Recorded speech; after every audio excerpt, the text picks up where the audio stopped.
concept of resilience has sort of been around for a while in Indian tradition and culture, in Chinese tradition and culture, and I know you talk a lot about this Ayurveda, traditional medicine.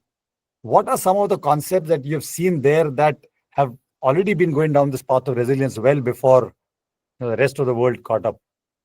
Yeah, no, I think that's a really interesting one. I think, fundamentally the way that both these Indian and Chinese systems of medicine approach health is very similar to allostasis, right? It's this idea of dynamic adaptation and balance it. It's a balancing act in Ayurveda between Vata, Pitta, Kapha. I'm definitely not an expert in either of those systems, so I can't go too deep there. But what I can say is, from the folks I've talked to, there is a deep philosophical resonance with this idea of resilience as a sort of the core of health, right? And that's I think there's to me there's some it's really comforting to know that systems that were developed hundreds and thousands of years ago had a similar core frame, right? So that gives me hope that we're moving in a good direction.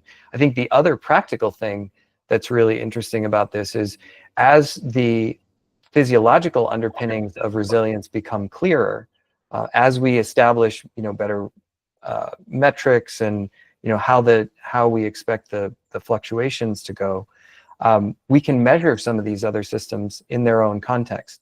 Now, the National Institutes of Health developed a complementary and alternative medicine institute about 15 years ago, but they've really struggled to be able to incorporate other modalities. And this is one of the main reasons, because the framework is so different.